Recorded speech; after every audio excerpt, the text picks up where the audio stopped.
le jugement des anges. Un par un, les déchus répondront, et le ciel rendra sa parole finale.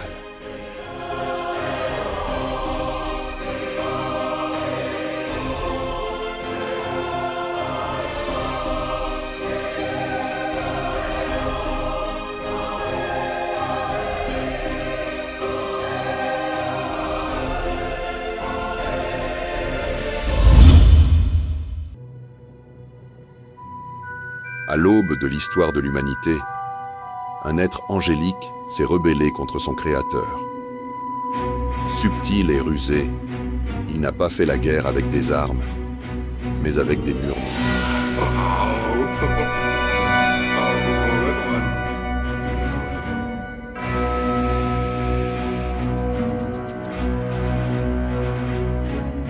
Avec le talent d'un sculpteur, il a gravé des idoles dans le cœur des porteurs de l'image de Dieu. Sous son influence, des autels et des temples se sont élevés pour honorer de fausses divinités. Le sang des innocents a coulé. La vérité a été échangée contre des mensonges.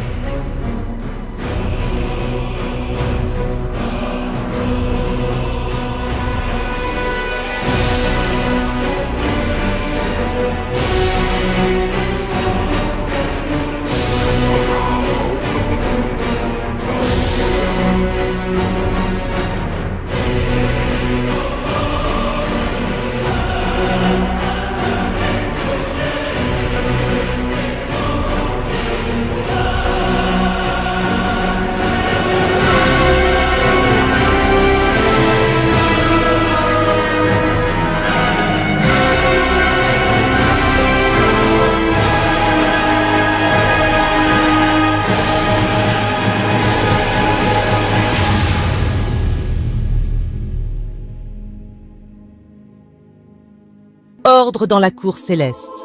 Levez-vous tous pour le roi des rois et le seigneur des seigneurs.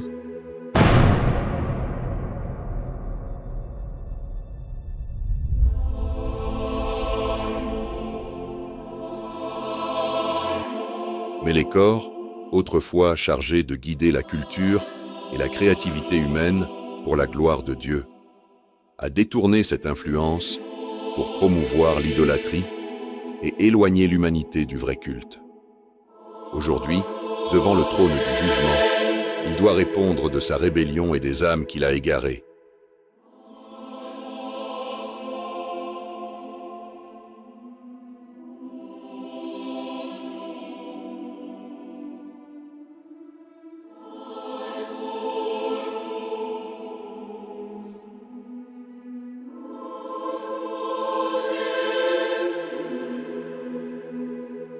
Mélékor, ancien ange guide de la culture et de la créativité humaine. Vous êtes accusé de haute trahison envers le Tout-Puissant, d'avoir piégé l'humanité dans l'idolâtrie et d'avoir conduit d'innombrables âmes à la destruction.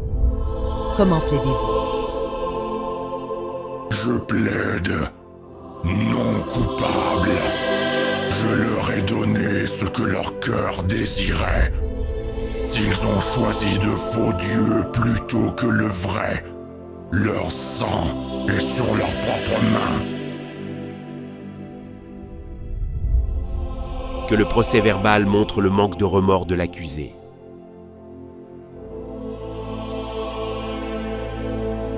Je présente les accusations, avoir inspiré l'adoration des idoles, accepté des sacrifices dus à Dieu seul, trompé les rois et les prophètes, et séduit les enfants de Dieu à profaner leurs âmes avec des abominations comme le sacrifice d'enfants.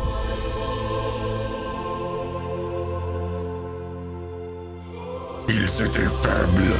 Je n'ai fait qu'ouvrir la porte à ce qu'ils voulaient de toute façon.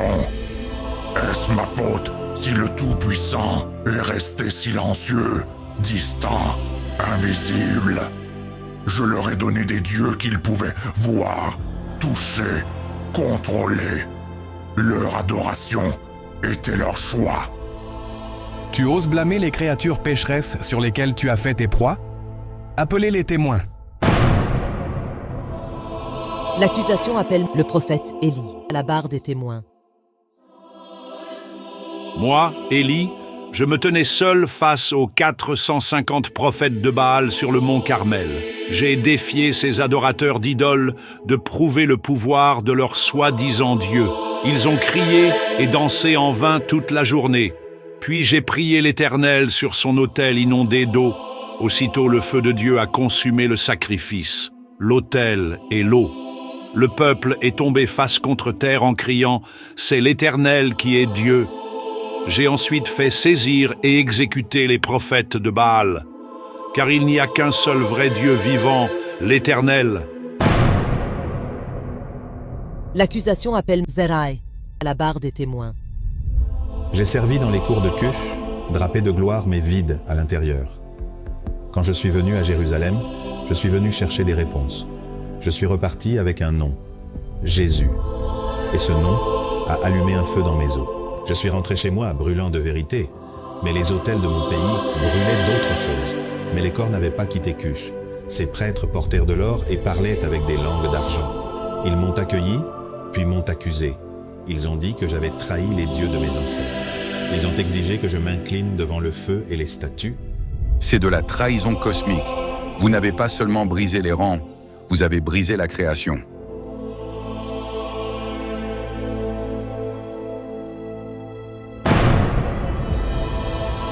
L'accusation appelle Teresa à la barre des témoins. Je ne l'ai jamais vu dans les flammes ou les ombres, mais je l'ai vu dans la lueur néon de mes fausses promesses, dans des temples faits non de pierre, mais d'écran, dans la poursuite de soi plutôt que du sacrifice. J'ai marché dans des villes où ils portent le masque du progrès, du plaisir, du contrôle. Ils chuchotent que Dieu est dépassé, que la vérité est relative, que l'accomplissement se trouve dans la prochaine chose, la prochaine sensation forte, la prochaine vérité fabriquée par soi-même. Le tribunal a rendu sa décision finale. Mélékor, tu as transformé mes bons dons en armes contre ceux que j'aime. Tu as créé des abominations, trompé les faibles et te réjouis de leur damnation. Tu m'as rejeté et tu t'es exalté comme une idole. Je suis le seul chemin, la seule vérité et la seule vie. Tous les autres chemins mènent à la mort. Tu as scellé ton destin. Je te déclare coupable de rébellion, d'idolâtrie et de meurtre d'âme. Je t'arrache ta couronne et te jette dans les ténèbres extérieures, où il y aura des pleurs et des grincements de dents pour toute l'éternité. Ce n'est pas un mythe. Ce n'est pas une légende. C'est un aperçu de l'éternité, où la rébellion n'a aucun refuge et où le poids de la gloire ne peut être moqué. Un jugement rendu, d'innombrables autres à venir. Le tribunal reste en session.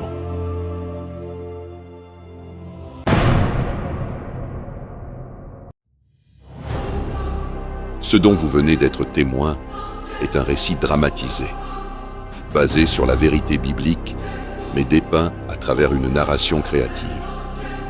Bien que les noms, les accusations et les détails du tribunal soient fictifs, la réalité ne l'est pas. Il y a un jugement à venir.